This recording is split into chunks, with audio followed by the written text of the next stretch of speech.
Just after dawn on March 6, 2019, Marcel Dawson walked out of Fulton County Jail with nothing but a plastic bag, a paper voucher, and 15 years behind him. He hadn't killed anyone, hadn't stolen, hadn't run, but he'd been treated like he did all three. They said he owed child support, said he was a coward who abandoned his daughter, said he deserved everything he got. But no one ever stopped to ask, was the child even his? Welcome to Evil Crime Cases. Thanks for subscribing to our channel. Please like and share our videos, and don't forget to share your thoughts in the comments section. Now let's get back to the details of the case. Marcel asked, again and again, and they ignored him. What happens when a lie becomes law? When a courtroom closes its ears and a name on a birth certificate becomes a life sentence? Marcel lost everything, but he never stopped remembering the one woman who put his name there, the one who never looked back. And now, after 15 years in a cell for a child he didn't father, the truth is out. But freedom doesn't feel like justice. Marcel Dawson was born in the fall of 1980, when the leaves turned red without ceremony and the city of Atlanta was still licking wounds from the child murders nobody talked about over dinner. Folks in Bankhead called him Cell. Skinny kid. Always smelled like motor oil and peppermint. Raised by his grandmother after lupus took his mother when he was just 12. She kept a plastic-covered Bible in the drawer with loose change and funeral programs. Miss Odelia. The kind of woman who'd flick a fly off your forehead with the same hand she used to pray. Marcel didn't talk much, but he worked. Quiet. Focused. Most days you could find him under a car in the shade of someone's cousin's garage. Hands black with grease. Eyes soft with dreams. He wanted to fix things. Engines. Wires. Broken machines. Maybe people, too. Though he wouldn't have said it out loud. By 19, he was enrolled in trade school. First man in his bloodline to ever make it past a GED. The whole neighborhood rooted for him. Like if Cell made it out, maybe that meant some good could grow from all this concrete after all. Then came her. Tamika was the type to walk into a room and turn it humid. Bright lipstick, gold bangles, a laugh that felt too loud for her frame. Older than him by a few years, with a toddler girl always in her arms or on her hip. She worked the breakfast shift at a diner 2 blocks from the body shop. That's where he first saw her, over a plate of grits and eggs he couldn't afford but ordered anyway, just to hear her say his name. She smiled like she'd already decided something. And Marcel, who'd never had a girl pull up a chair for him without waiting to be asked, didn't stand a chance. They move quick. Too quick. Maybe. But when you grow up watching people leave, you learn not to question when someone stays. By spring, she and the baby were in his apartment. He started coming home to the sound of cartoons and the smell of food that didn't come from a corner store. But sometimes, just sometimes, he'd catch the little girl staring at him too long. Not scared, just watchful, like she was trying to figure something out. One night, Tamika came home later than usual. Said she was helping her cousin with a ride. No cousin ever showed. Marcel didn't press. But the next morning, he found a strange man's lighter in the couch cushions. He gave it back to her without a word. Because some people aren't taught to investigate silence. They're taught to survive it. And Cell, he survived. He fixed busted carburetors, tightened bolts, rewired things people gave up on. But love? Love was different. Love doesn't come with a diagram. He didn't know it then, but sometimes a person doesn't stab you in the back. They hand you the knife and wait. Wait for you to cut yourself trying to hold on. Atlanta, 2001. The world was moving fast, but Marcel Dawson still believed in slow things. A slow build, a slow hand, a life with a woman who wouldn't leave like his mama did. Tamika Harris was 25. Marcel had just turned 21. She wore silver hoops the size of jar lids and laughed with her whole mouth open. She was already raising 2 kids, both with different last names. Marcel didn't care. He saw stability where others saw mess. To him, Tamika looked like a second chance. A woman who'd been through it and might know how to love back hard. She worked the closing shift at a Greasy Spoon off Joseph E. Boone. Marcel would walk down from the garage just to watch her sweep the floor. She'd hand him a plate she didn't ring up and say, "Eat, baby. You've been working too hard." By summer, she told him she was pregnant. He didn't flinch. He kissed her wrist and told her, "I'm here." He meant it. They moved into a faded duplex near Bankhead Courts. Small, 2 bedrooms. He painted one of them sky blue, thinking about cribs and lullabies. But something about the air inside that house never settled right. It was quiet, but not peaceful, like the calm you feel right before a dog growls. The neighbors started to notice things. A car pulling into the driveway at 2:40 a.m., engine running, but no one getting out. A man with a gold watch and braided hair walking her to the door like he paid the rent. A baby's car seat moved in and out, but no sign of Tamika's belly showing much. And sometimes, when Marcel went out early for his shift at the shop, they saw her coming back, eyeliner smudged, keys shaking in her hand. But Marcel didn't ask questions. Or maybe he did, and answered them himself. He chalked it up to hormones. Said she was tired. Said she needed space. That's what love does, right? It makes excuses in advance. Once, Miss Odelia from across the street swore she heard a scuffle through the walls. Said she'd seen Tamika throw a bag outside and slam the door. Marcel came out minutes later, picked the bag up, and brought it back in. Still, when folks asked how he was, he smiled. She's carrying my seed, he'd say. She just stressed. But one night, in the second week of December, he came home with a onesie from the discount mart, yellow, with little lions on it. She looked at it, then him, then said, flatly, "We don't even know what we're having yet." No smile. No thanks. He folded it up slow and placed it on the couch. Didn't say a word. She went back to watching TV. It was the first time he noticed the distance between them wasn't space. It was silence. And silence, when it's hiding something, can feel like a locked door in your own home. But he stayed. Because love, real love, can make a man believe what he wants to believe. Even when the whole street knows better. And that March he'd been waiting for? It was coming. Just not the way he prayed it would. The baby came in February of 2002. A girl. 8 pounds, 3 ounces. White eyes. Soft cry. They named her Anaya. And Marcel signed the birth certificate. No hesitation. No test. No second thoughts. Just his name on the line, like it was the next step in loving her. He believed what Tamika told him. She got your nose. You see that? And maybe he did. Or maybe he just wanted to. Under Georgia law, that signature meant more than a promise. It meant permanence. It didn't matter if he was the father or not. The moment his pen hit paper, the state saw him as the legal dad, financially responsible until she turned 18. And Marcel? He didn't know any of that. He just knew diapers weren't cheap, knew how to mix formula by hand, learned how to hum her to sleep without waking her again. He wasn't rich, but he was present. He worked overtime to make sure Anaya had what she needed, even when Tamika was out late, even when she stopped explaining where she was. Still, he showed up, because that's what his grandmother raised him to do. Because he was told, like so many men before him, be a man, handle your business. But then came the cookout. Late summer. Music loud. Smell of ribs in the air. And a friend, someone Marcel grew up with, leaned in close over a red cup and asked, "Bruh, you sure that baby yours?" Just like that. No build-up. No drama.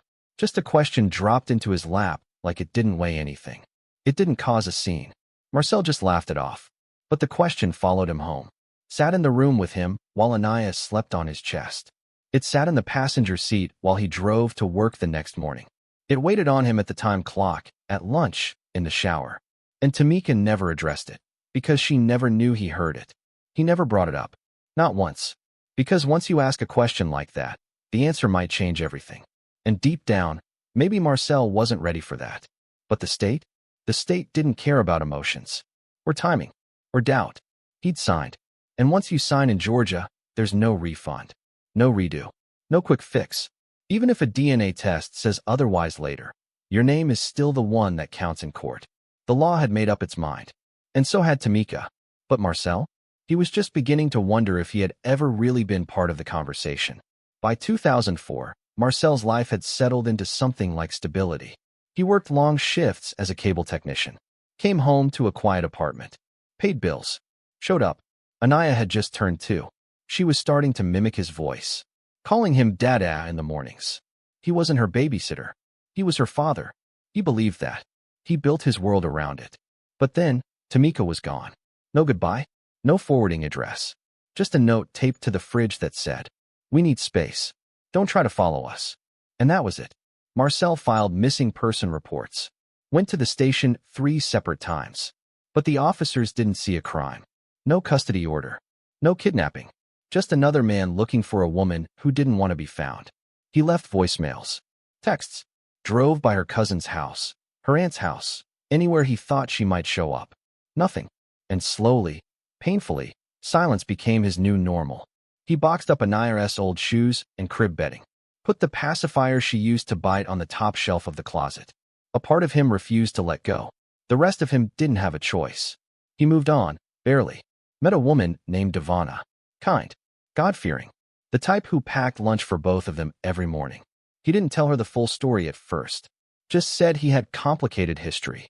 But Devana made him feel whole again. They got engaged in 2006. Then, March 2007, a letter from the state of Georgia. Child Support Services. Claim, abandonment. Petitioner, Tamika Harris. She had resurfaced. Not with a phone call, not with a knock on the door, with a lawsuit. She listed Marcel as the father. Claimed he'd been missing for years. Said he left her and their child to fend for themselves. Attached, a request for back pay. Nearly $38,000. Marcel was stunned. He tried calling the number on the form. No answer. He mailed a dispute notice. But the court date was already set. He was out of state on a contract job when the first hearing happened. Missed it. The second court date? Missed that too. Not because he was dodging responsibility, but because he didn't understand the urgency. He thought he could just show up later and explain. He thought justice made space for truth. He didn't know that in Georgia, once a man signs a birth certificate, the system doesn't wait for DNA. It doesn't ask if you were tricked. It asks if you paid. And if the answer is no, the clock starts ticking. On March 9, 2008, at DeKalb County, 3:17 p.m., Marcel was pulled over on I-20. Routine traffic stop. Broken tail light. The officer ran his license. There was a warrant. Contempt of court. Child support delinquency. License suspended. Label, willful evasion. They cuffed him on the spot. Devana was in the passenger seat. She screamed. He didn't. In court, Marcel tried to speak. Told the judge he never got a chance to tell his side. Asked for a DNA test. Begged for an attorney. But civil court doesn't offer public defenders. And this judge didn't want stories. He wanted compliance. The ruling was swift. 15 years. Civil contempt. No trial. No jury. No paternity test. Just concrete floors. A jumpsuit. And a cold cot. Marcel Harris, a man with no record, no violence, no drugs, was now inmate number 845016. And all because he believed what he was told. Be a man. Handle your business. Inside Wheeler Correctional Facility, Marcel's name was never called. He wasn't a killer. He hadn't stolen a car, robbed a liquor store, or carried a gun. But the system didn't care. In the eyes of the Georgia Department of Human Services, he was dangerous because he'd missed a court date over child support tied to a name on a birth certificate. They didn't ask if the child was his. They didn't check. They didn't test. You're here under civil contempt. The intake officer told him flatly. What does that mean? It means you'll stay here till you pay. But Marcel couldn't pay. Not from behind bars. Not on 14 cents an hour. Not when the state claimed he owed $38,922.63 in back child support and rising interest. And so the clock stopped on his life. He watched from behind bars as men convicted of armed robbery, assault, and even manslaughter were granted parole. One cellmate, DeAndre, was released after serving 7 years for attempted murder. Marcel stayed behind for signing a birth certificate. He stopped counting the birthdays. In prison, he was known as the man doing 15 with no charge. He wasn't allowed to work regular jobs on the compound because of his civil status. That meant no access to the programs that could have earned him early release. So he found purpose where he could. He tutored younger inmates in GED classes. He read law books from the prison library, teaching himself habeas procedure and Title 4D enforcement. He filed pro-se motions, 21 in total, each requesting a court-ordered DNA test. Each motion was denied. The judges pointed to the same clause, Georgia OCGA Section July 19, 22. Once a man signs the birth certificate and doesn't challenge paternity within a narrow window, it becomes legally binding, even if proven false later. They never used the word irreversible, but that's what it was. And the letters. He wrote one every Sunday. To the clerk, to the judge, to the state's Office of Child Support Services, to news outlets, to the Georgia Innocence Project. Most were returned unopened. One letter, addressed to the Superior Court of Fulton County, came back with 3 words stamped across the envelope. No relief available. He also wrote to Tamika. No answer. No explanation. But according to internal DHS audits obtained years later, she continued to receive TNF, temporary assistance for needy families, using his name, claiming he had abandoned his child. She listed his address as unknown, while he sat in a state-run cell just 70 miles from her home. The state never flagged it, never questioned the inconsistencies. In fact, it rewarded her. Time left marks. By year 8, Marcel's eyes lost their light. He rarely spoke above a whisper. His shoulders sloped inward, like someone bracing against a storm that never passed. By year 10, his gums were receding. His skin had dulled to a pale ash. He had arthritis in his left hand from years of writing. He still had no disciplinary record, no visitors, no voice, and still no DNA test. In year 11, something shifted. One of his letters, sent to a nonprofit in Atlanta, landed on the desk of Angela Myers, a paralegal with the Georgia Justice Foundation. She almost threw it away, but something in the handwriting made her pause. It wasn't just desperation. It was precision. Legal language, citations, timelines, references. Someone inside was documenting every failure of a system designed to break men like him. She flagged the case, sent it to their senior attorney. They ordered court records, requested the birth certificate, and for the first time since 2008, someone from the outside said, "This doesn't make sense." They met under flickering fluorescent lights in a windowless prison conference room that reeked of ammonia and regret. Amara Bell was a second-year law student, young, sharp, and too stubborn to accept the word impossible. She volunteered with a prison legal access program during spring term. Her mission was simple: help inmates draft motions. Her professor warned her not to get attached. But that caution meant nothing when she opened Marcel Green's file. She had seen bad before. But this wasn't just bad. This was broken. No DNA test. No legal counsel. No evidentiary hearing. Just a name on a birth certificate and a 15-year sentence. It didn't add up. It didn't make sense. So she asked Marcel the only question that mattered. "Did you ever ask for a paternity test?" His voice barely rose above a whisper. "Every year. I begged. They never gave me one." She sat there, staring at the stack of handwritten motions he'd mailed into the void over the past 8 years. Some folded into thirds, others curled from damp prison ink. Not one had received a response beyond a generic form letter. Georgia law, she would later discover, made rescinding paternity virtually impossible once a name was printed on the birth certificate, especially without legal counsel. No one had warned Marcel that signing that line meant giving up more than rights. It meant accepting lifelong accountability, whether the child was his or not. Amara took his case to her professor. The professor said it was complicated, then quietly advised her to pick another inmate. Something cleaner. Something winnable. She didn't listen. She filed a motion for post-conviction relief under extraordinary cause. She argued that Marcel's due process rights had been violated. She cited Georgia Code Section July 19, 22. But the judge denied it, calling the case settled.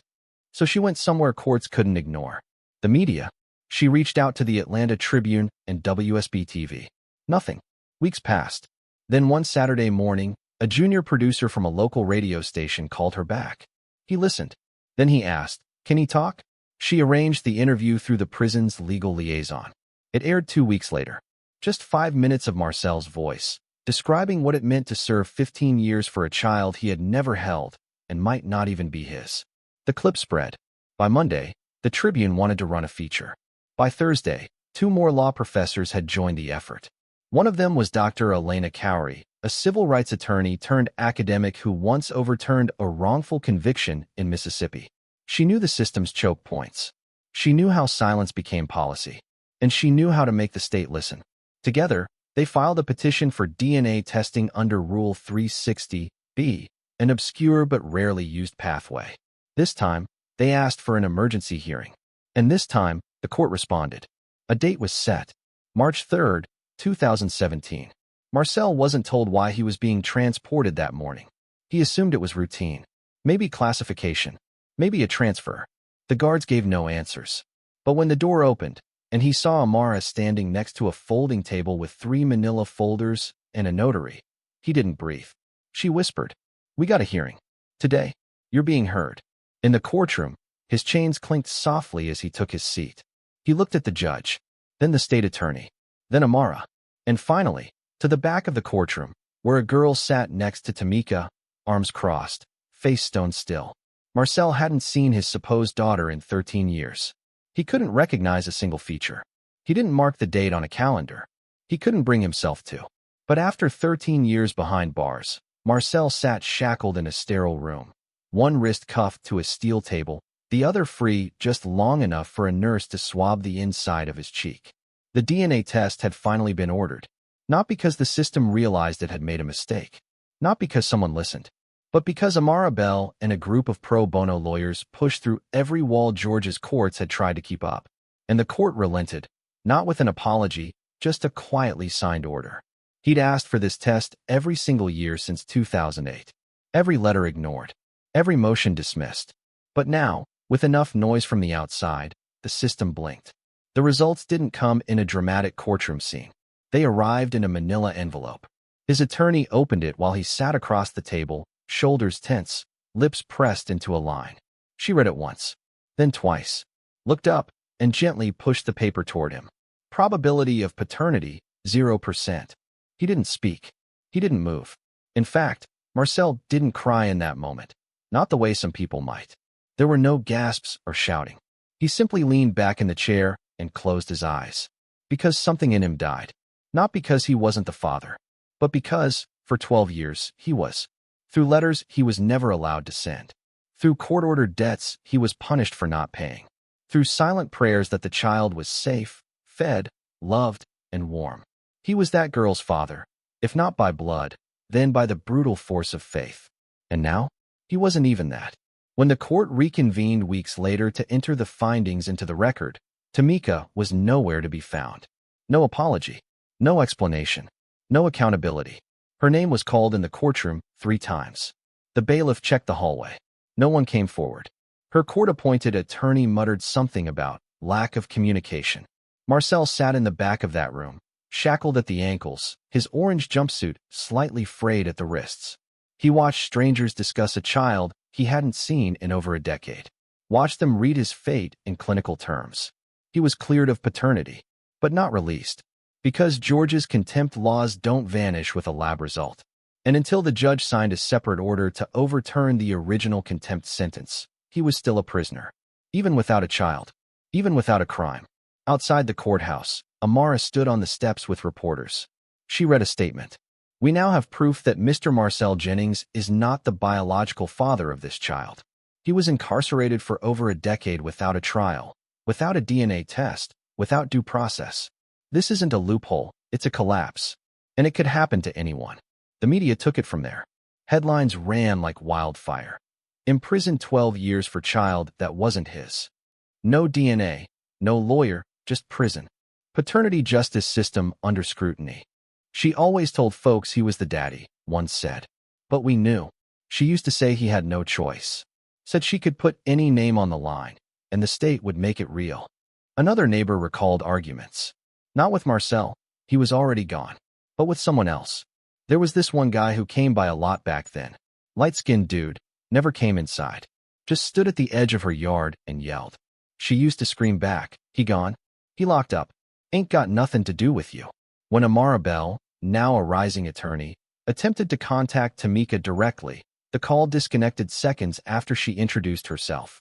When she called again, no answer. Days later, a server arrived with a civil suit seeking restitution for wrongful paternity fraud. Tamika vanished. She left behind an apartment full of unpaid bills, a rusted-out sedan with expired plates, and a utility bill registered under a different name. But now, her absence was no longer anonymous. Someone leaked a decade-old photo of her at a county fair, pushing a stroller. It went viral. Hashtag Where is Tamika? Hashtag Justice for Marcel. Hashtag Falsely Fathered. The internet turned relentless. Memes circulated. Commentary flooded in. Think pieces dissected how the legal system had become a weapon for deceit, and how easily it turned black men into collateral damage. News anchors used phrases like systemic fraud and paternity pipeline. But to Marcel, it wasn't academic. It was personal. They talk about her like she's a villain. But she's not a story to me, Marcel later told Amara. She's a face I couldn't forget, even when I tried. A lie that lived in my chest every single day. Some said Tamika had moved to Macon. Others said she changed her name, dyed her hair, got married. None of it was verified. But the damage was already done, digitally, legally, culturally. People began calling for laws to change. Meanwhile, Marcel's civil suit dragged through slow courts with shallow teeth. And still, no criminal charges were filed. Not even a misdemeanor for perjury or fraud. Because technically, she didn't break the law. She just used it. And that's what stung the most. No perjury charge for a false signature. No jail time for evading court. No accountability for 15 stolen years. Marcel watched the headlines like someone watching their own obituary written by strangers. He never went on the morning shows. He declined every request to reenact the moment of his release. Because he wasn't interested in revenge. He wanted to forget. But forgetting became impossible. Because every time his name came up online, hers followed. And still, she said nothing. 15 years stolen. No apology. No restitution. Just a man released into the world with hollow eyes and no roadmap. But Marcel wasn't done. In 2020, with the help of Amara and a private attorney willing to take the case for free, Marcel filed a dual civil suit. One against the state of Georgia for wrongful imprisonment, and another against Tamika Lattimore personally, for fraud, emotional distress, and malicious prosecution. It wasn't about the money. It was about acknowledgement. About the truth being stamped in ink on official documents. Just like the lie had once been. The courtroom wasn't packed. Just Marcel, sitting silently at the plaintiff's table in a worn gray suit borrowed from his pastor, and a defense team representing a system that had already moved on. He sued the state under Georgia's Tort Claims Act, but the statute didn't cover wrongful child support imprisonment. Not retroactively. There was no specific law in place for men jailed due to false paternity claims. In Georgia, the law still treated child support like a contract, one you couldn't unwind, even if forged in deceit. The judge was sympathetic, but bound. So, the only avenue left was civil damages. The result? A judgment in Marcel's favor, $55,000. That's $3,666 per year. Roughly $10.04 per day. For every lock that clinked behind him. Every meal served on a tray. Every job he didn't get. Every birthday he missed. Every night he lay awake wondering how the truth could hurt more than the lie. And Tamika? She was a no-show. Again. Her legal counsel withdrew early, citing non-cooperation. The judge entered a default judgment against her for $100,000 in damages. It sounded righteous. Final. But Marcel never saw a cent. Her last known address was vacant. No assets. No bank accounts. Just shadows. The restitution order sat in a drawer in his lawyer's office, unenforceable, like a promise no one ever intended to keep. Amara tried to help. She called news outlets, demanded reform, wrote letters to state legislators. But Georgia, like most states, had no active compensation program for wrongfully jailed fathers due to misattributed paternity. No legislation came. No policy changed. A senator issued a statement saying, "Cases like Mr. Freeman's are rare and unfortunate. But the system, by and large, works." Rare. Unfortunate. Words that felt more like insults than sympathy. Marcel sat in the courthouse parking lot the day after the judgment, holding the check. His hands didn't tremble with joy, but shame. He stared at it for an hour. The amount mocked him. He could buy a used car. Maybe pay rent for a year. But how do you buy back your 20s? How do you reclaim a child who was never yours, but whom you mourned like your own? He didn't cry. He'd used up all his tears in a cell block that didn't echo. Instead, he folded the check once, slid it into his pocket, and lit a cigarette with the same lighter he used to burn the child support notices he received in prison. For Marcel, that money wasn't justice. It was a receipt. Marcel could have disappeared. After 15 years lost to a lie, no one would have blamed him for fading into the background, for retreating into silence. But silence had already taken too much from him. So he chose the harder road. He started small, volunteering on Tuesday nights with a nonprofit that helped wrongfully imprisoned men adjust to life on the outside. Most of them looked like him, black, tired, and forgotten. Some had done hard time for crimes they never committed. Others, like Marcel, were punished for paper lies that no one bothered to correct. At first, he didn't speak much. He didn't know what to say. But when he finally did, the room went quiet. He told them. They told me I was a deadbeat dad. Said I abandoned my kid. But the truth is, I was locked away for a child that wasn't mine. And she knew the whole time. By 2020, Marcel had become a quiet force in the advocacy world. He wasn't loud. He wasn't charismatic. But he was relentless. He testified before Georgia lawmakers during hearings on paternity fraud reform. Some in the room nodded respectfully. Others looked down at their phones. A senator pulled him aside. We looked into it. But if we passed that bill, too many women would be exposed. It's politically dangerous. Marcel walked out of the Capitol that afternoon with no illusions. The truth wasn't being silenced. It was being negotiated. Backroom deals. Quiet whispers. Paper-thin excuses. That was the system he was now trying to fix. Amara saw it too. She started organizing small fundraisers for men still inside. She posted Marcel's story on social media. At first, barely anyone noticed. But then came the DMs. One from a man in Florida, another from Texas, and a third from an 18-year-old boy who'd just found out the man who raised him wasn't biologically his father. He said, "My mom told me he ran out on us. Turns out, she lied. I don't know who I am anymore." Marcel never responded with anger. He responded with guidance. Don't let a lie define you. Find the truth, but don't destroy yourself chasing it. Still, he was tired. At night, he still double-checked the locks. Still woke from dreams where the walls closed in. He never remarried. And he never had another child. How do you father again? When the system punished you for trying. His hands trembled slightly, not from age or caffeine, but from something else, the weight of what he was about to face. The waitress refilled his coffee for the third time. Still no sugar, still untouched. And then she walked in. Anaya. She looked nothing like the child he remembered. But her eyes, those eyes, were the exact shape of the ones he once swore belonged to him. She scanned the room, hesitated, then moved toward him. No hugs, no tears, just a cautious hey. He nodded. Hey. She sat down across from him. Her posture was tense. Not defensive, just unsure. Like someone raised in a home where love came with terms and silence was safer than questions. She pulled something from her bag. A photograph. I wanted you to see this, she said. It was a picture of a baby, chubby cheeks, curls thick and wild, with dimples that looked eerily familiar. That's my daughter. Her name's Zara. Marcel looked at the photo but didn't touch it. She's 2. Anaya continued.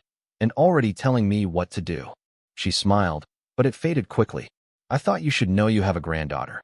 Marcel opened his mouth, then closed it. He looked out the window instead. For years, he imagined this moment. Not just the reunion, but the confrontation, the explanations, the accusations, the apologies. I always wondered, she said quietly, why you left. Mama said you didn't want to deal with no child, that you had someone else. Marcel flinched, but kept his voice level. She told you that. Anaya nodded. Said you moved to Texas. Started a new life. He let out a bitter laugh. I moved all right. To a 6x9 cell for 15 years. For a child I never got to raise. For a lie. Her face broke then. The calm cracked, and she looked away. I didn't know. I swear I didn't know. I know you didn't, he said. You were just a baby. She wiped her cheek, annoyed that a tear had escaped. I used to sit outside waiting on holidays. Thought maybe you'd show up with gifts or something. Marcel swallowed hard. I used to write letters I never sent. To you. On your birthday. Neither of them spoke for a long time. Finally, she asked, do you hate her? My mom. He hesitated. I did. Then I pitied her. Now, I don't even think about her. But you think about me? He looked at her. Really looked. Every day. She reached across the table and placed the photo of Zara closer to him. I don't want anything from you. No money. No explanation. I just needed to see you. To know you weren't the monster I was told you were. Marcel stared at the picture. The little girl's smile glowed from the gloss of the photo paper. He felt something twist in his chest. Was it pride? Regret? Love he'd never given finally resurfacing? He reached for the photo. Finally. Held it in his hand like something fragile. You named her Zara? He said. That's beautiful. Anaya smiled. Means flower. In Arabic. He nodded. She's lucky to have you. So was I, she said quietly. Even if I didn't know it. The check came. Marcel paid. He walked her to her car. The air was heavy with the kind of grief that doesn't scream, it just lingers. Before she got in, she turned back. Can I call you again sometime? Marcel paused, then nodded slowly. Yeah, you can. She got in and drove off. Marcel stood there in the lot long after the taillights disappeared. He looked at the photo in his hand one more time, then placed it in his wallet. The first photo to live there in over 20 years. Marcel lives a quiet life now. Not in triumph. Not in bitterness. Just quiet. He rents a small house in South Fulton, tucked behind a strip of auto shops and a gospel station. His hands, still calloused, stay busy under the hoods of neighborhood cars. It's honest work, silent, mechanical, and safe from betrayal. He keeps a metal drawer in the bedroom, locked. Inside, his inmate badge. Faded numbers. Flattened edges. A name assigned by the state. He doesn't look at it often, but he never throws it away. It reminds him of time that doesn't come back, and of a system that never said sorry. Amara visits once a month, sometimes more. She brings leftover takeout from court lunches and case files she wants him to read. She tells him he has an instinct for justice, even if he never wanted it. Marcel listens, quietly. Her voice comforts him, but it's her fight that impresses him. She's now a public defender. Southside courts. Same corridors where men like him were processed like meat. She said she wanted to be part of the system that failed him, not to fix it, but to witness it. At least now, she once told him, somebody's looking them in the eye. He never married. He says he doesn't trust forever, and maybe never will. But every so often, his phone buzzes. Anaya. They meet sometimes. In parks. At diners. They don't talk about the past, not much. She asks more than he answers. But she listens better than most. At their third meeting, she brought her daughter.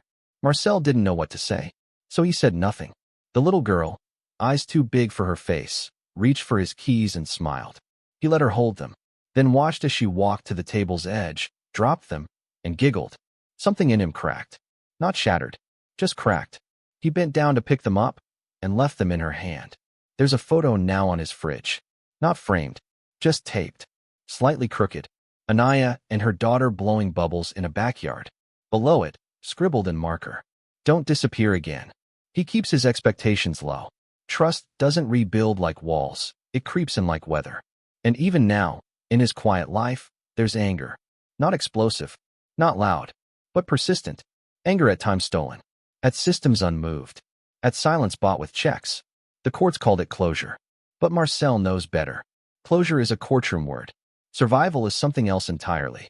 He hasn't seen Tamika since the civil trial. She never returned his calls. Never sent word. He doesn't know if he wants that door opened. Some doors should stay shut. Others? You bolt them. But Anaya, she's not the door. She's the echo. The living question.